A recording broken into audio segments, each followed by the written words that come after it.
नमस्ते बच्चों। आज हम देखेंगे चैप्टर नंबर 6 बचतीचा फ़ायदा।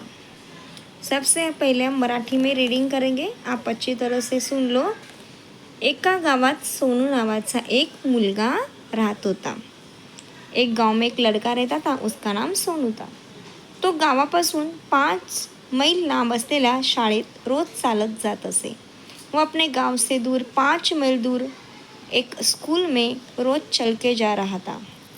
वाटेत त्याला त्याचे 3 मित्र भेटत असत। उसके 3 दोस्त उसे रास्ते में मिळते थे। सोनूला जेवढी पॉकेट मनी मिळत असे तो ते अजिबात खर्च न करता साठवत असे। सोनू को जेब खर्चे के लिए जो पैसे मिलते थे वो उसे बिल्कुल भी खर्च नहीं करता था। लेकिन उसके जो दोस्त थे यानी बाकीचे तीनही मित्र अपनी पॉकेट मनी इकडे तिकडे खर्च करीत असत। लेकिन उसके जो 3 दोस्त थे वो क्या करते थे, उनको भी जो जेब खर्चे के लिए पैसे मिलते थे वो खर्च कर देते थे।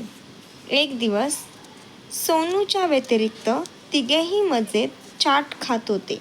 सोनू व्यतिरिक्त यानी सोनू उनके साथ नहीं था और वो तीनों क्या कर रहे थे, चाट खा रहे थे।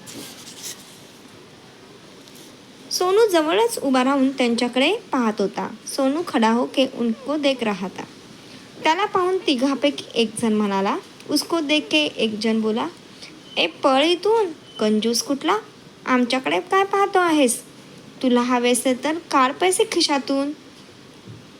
उनमें से एक जन बोला, ए भाग यहाँ से, तू तो बहुत कंजूस है, हम हमारे यहाँ पे क्यों ऐसे देख रहे हो, अगर तुझे खाना है तो तू अपने जेब से पैसा निकाल। सोनू मुकाट्याने तिथून निघून गेला। तो सोनू शांत रहके वहाँ से चला गया। ते दिवस होते उन्हाळ्याचे। तिन्ही मुले शाळेत चालली होती। अभी वो समर सीज़न का टाइम था और उस टाइम पे आपको तो पता है बहुत ज़्यादा गर्मी होती है। उन्हाच्या तडाख्यामुळे त्यांना चालणे अशक्य झाले होते। इतनी धूप थी की वो चल नहीं पा रहे थे। तोच पाठीमागून सायकलच्या घंटीचा आवाज़ आला। तभी पीछे से साइकिल की घंटी की आवाज़ आई। तिघांनी मागे वळून पाहिले। तीनों ने पीछे मुड़ के देखा। सोनू आपल्या नव्या कोऱ्या सायकलवर बसून येत होता। सोनू अपने नए सायकल में बैठ के आ रहा था।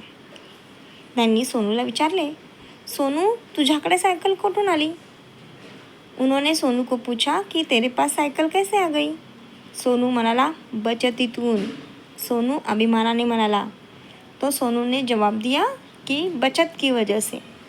तुम्ही तिथे पॉकेट मनीचा सारा पैसा खाण्यापिण्यात खर्च करीत राहिला, मी मात्र माझी पॉकेट मनी साठवून त्यातून ती सायकल विकत घेतली। आपको जो पॉकेट मनी मिलता था आपने वो सारा खर्च करने में ही गंवा दिया, लेकिन मैंने पॉकेट मनी से पैसे इकट्ठा करके बचत करके उससे मैंने सायकल खरीदी। तिघांना वाटले, जर आपणही पैसे खर्च न करता वाचवले असते तर आपणही सायकल घेऊ शकलो असतो। अब उन तीनों को ऐसा लगा कि हमने भी अगर पैसा खर्च नहीं किया होता, बचत किया होता, तो शायद हम भी सोनू जैसे सायकल खरीद सकते थे। त्यांनी निश्चय केला की यापुढे पैसे वायफळ खर्च करायचे नाहीत। उन्होंने यह निश्चय किया कि अब कभी भी हम पैसे वायफळ यानी कि ज़रूरी होगे तो ही खर्च करेंगे, अगर ज़रूरी नहीं या इधर उधर खाने पीने में हम खर्च नहीं करेंगे, उन्होंने डिसाइड कर दिया। अब हम थोड़े प्रश्न की ओर बढ़ते हैं। पहला प्रश्न है कि सोनू को कितने दोस्त थे? सोनूला किती मित्र होते? तर सोनूला 3 मित्र होते। सोनूचे मित्र काय खात होते? सोनूचे मित्र चाट खात होते। सोनू के मित्र क्या खा रहे थे? तो सोनू के मित्र चाट खा रहे थे। सोनूने बचतीमधून काय विकत घेतली? तो सोनूने बचत से सायकल को खरीदा था। सोनूने बचतीमधून सायकल खरेदी केली। तिघांपैकी एक जण सोनूला काय म्हणाला, यापुढे पैसे वायफळ खर्च करायचे नाहीत। आता आपण रिकाम्या जागा पाहूयात। त्यांना चालणे अशक्य झाले होते। तिन्ही मुले शाळेत चालली होती। कहाँ जा रहे थे वो? स्कूल में यानी शाळेत। पाठीमागून सायकलच्या घंटीचा आवाज आला। पीछे से किसकी आवाज आ रही थी? सायकल के घंटी की। त्यांनी निश्चय केला, चलो हम ऑपोजिट वर्ड्स देखते हैं, यानी विरुद्धार्थी शब्द। खर्च, इसका मतलब होता है कि पैसे खर्च कर देना, और इसका आप अपोजिट लिख सकते हो बचत या जमा। कंजूस तो उदार, अशक्य को शक्य, और लांब को हम बोलते हैं मराठी में अपोजिट वर्ड में जवळ, यानी पास। ठीक है, तो आपको आशा है कि अच्छी तरह से समझ में आया होगा।